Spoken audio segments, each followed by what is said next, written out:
Hello, lovely, and welcome back to the Compassionate Curiosity podcast, a space where we explore the messy, beautiful, challenging project of being human. I'm your host, Rachel, a wellness coach and mindfulness guide at Tranquilopawellness. Here we dive into the stories we carry about food, movement, and self worth, sharing tools, reflections, and lived experience, all guided by curiosity and grounded in compassion. And I am so glad you're here joining me today. Today, we have another Quick Shifts episode where I'm sharing with you 5 lessons that truly changed my relationship with my body, food, and movement. And these are lessons that I learned through a lot of self reflection, self awareness practices, and support along the way, which all took time, energy, and a whole lot of patience. So these are things that I by no means picked up overnight or learned all at once, and that I'm still practicing every single day. And ultimately, these are mindset shifts that have brought me closer to experiencing more peace, more presence, more ease, and to a relationship with my body that's more rooted in trust instead of fear. And so I'm incredibly grateful to have gained these insights and that they've become a part of my life in exactly the ways that I needed. While some of these patterns were shaped by my own eating disorder, I've seen them in the women I support and in so many people who've never identified with that label. And that's because these beliefs are so embedded in our culture. We've all been surrounded by the same harmful messages about bodies and worth, messages that start to feel like facts, even when they're not supportive at all. So, if you've ever felt stuck in cycles of control, guilt, or shame around eating or movement, I want you to know that you are not alone in this. And I think you'll see that quite clearly and quickly as we move through these lessons. And I know that that stuckness can feel really heavy, but the beauty is that it's not permanent and it's not who you are. And so, my hope in sharing these lessons is that something here lights a spark for you.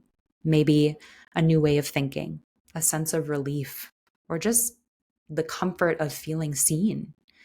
Because change doesn't have to start big. In fact, it rarely does. It can start with just one honest moment of recognition, one small shift in how you see yourself, one brave decision of choosing trust over control. And so maybe one or a few of these will speak to you and help you feel a little less alone, a little more understood, and a little more hopeful on your journey. And so before we dive into those, I want to invite you to join me, as always, in a quick moment of grounding ourselves. And today we're going to do that by giving ourselves a quick, lovely, probably much needed self neck massage. So I invite you to take a moment to check in with your body. Our neck and our shoulders are often where we hold a lot of tension. And so feel free to just give yourself a brief, lovely massage, maybe rocking your head side to side, rolling your neck a few times, if that feels okay for you right now. And just checking in, seeing where you're holding tension, and just bringing some presence and ease into that, giving ourselves a little love. And taking a deep breath in through your nose and a long breath out through your nose.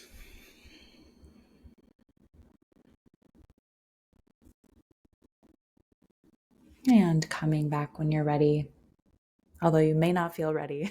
So feel free to continue massaging. I may need a few more moments. So, okay. Lesson number 1. I don't have to earn food. I used to feel that there was this tick for tat system for what I consumed and what I burned off. Like, for example, in order to eat a certain food or just eat in general, it truly felt like I had to move and burn calories in order to justify eating.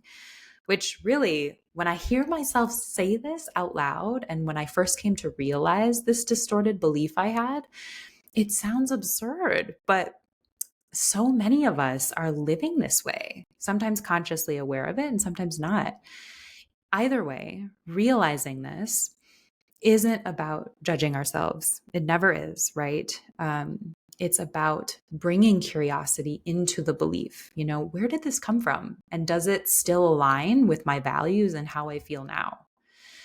Well, for me, that belief kept me stuck in cycles of guilt and punishment where food felt transactional, which was exhausting and keeping me totally disconnected from my body and my actual needs.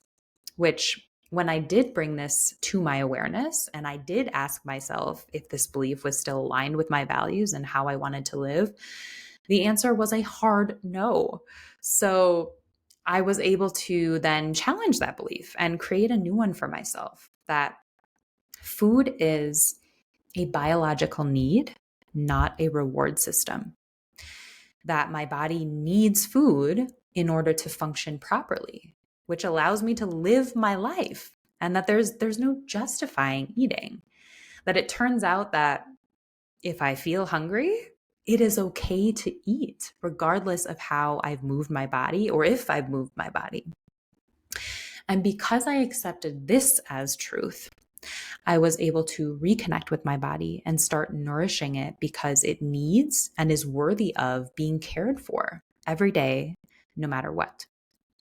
So, a question for reflection for you is, what would it feel like to eat today simply because your body needs nourishment, not because you earned it? Lesson number 2 is, my body isn't meant to be manipulated or controlled through food or movement. Although I didn't realize this as manipulation or control at the time, since it just felt like it was my norm and just what I did, I saw later on that that's what it was. There was a pull in me to constantly control my weight, my tone, my size, etc., by means of what I consumed and how I moved my body.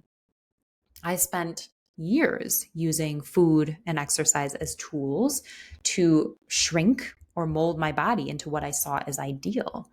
Instead of listening to what my body actually wanted or needed, I used food and movement to try and control it.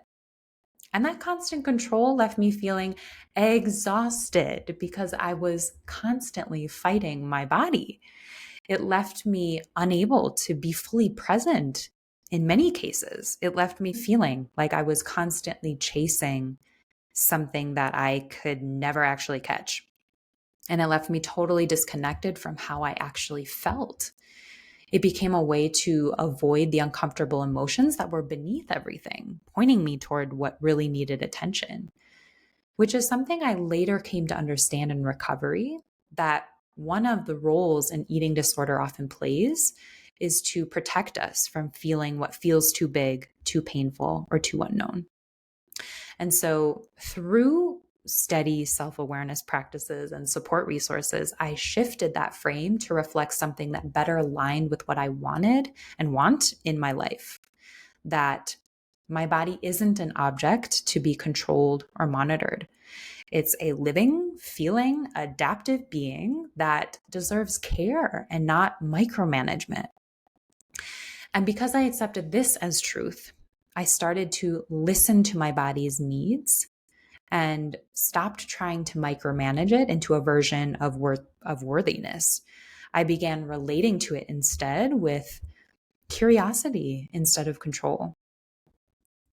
And so a reflection for you is, what would shift if food and movement weren't tools for control, but tools for connection? Lesson number 3 is, calories are literally fuel for my body.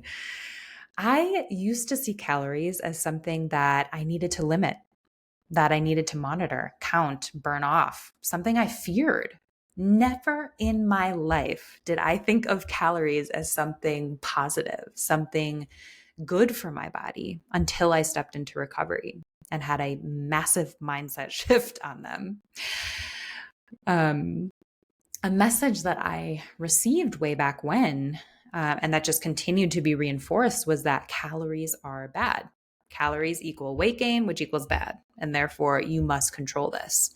And for me, monitoring calories became a way my eating disorder tried to give me that sense of control. But what it actually did was blind me from the actual purpose of food, which is to fuel my body and therefore my life, to allow me to express myself as I truly am and live with intention. And because food is made of calories, that shift became calories equal energy, which equals aliveness. They are the reason I live and can be me. They power everything from laughter to walking your dog to talking to a friend to keeping your heart beating to hugging someone you love to dancing in your kitchen to feeling your feelings. So when we see that, calories are no longer the enemy. They're what allow you to show up, speak up, and live fully.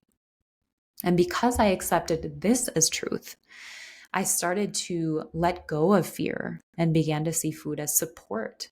And energy became something I welcomed, not something I tried to outrun. And so, a reflection question for you around this is, what do you want energy for? What lights you up? And how can you fuel that? Lesson number 4 is it's normal for your body to be soft, round, and human. For a long time, I saw softness as something to be avoided and corrected. I believed that to be healthy, my body had to look lean, tight, toned, and that was beauty. And that anything that strayed from that narrow view was unhealthy, undesirable, unworthy. And all of those messages I received straight from diet culture, not from anything realistic.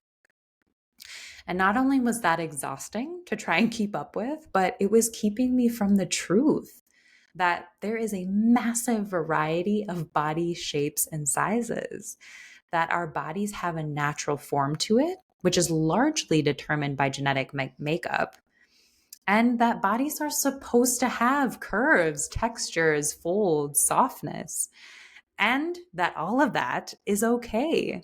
It's more than okay. It's human. It's a sign of life. It's diversity. It's real. It's beautiful. And because I accepted this as truth, I've learned to stop chasing an impossible standard and start honoring the shape my body takes when it's safe and nourished. And so, a reflection question for you around this is, what would it feel like to stop fighting softness and start welcoming it as part of being fully human? Lesson number 5 is, it's normal and okay for my body to change. I had it lodged in my brain that my body, apart from puberty, was just supposed to stay the same for the rest of my life, like size, shape, everything. Which again, when I say it out loud, it sounds pretty ridiculous.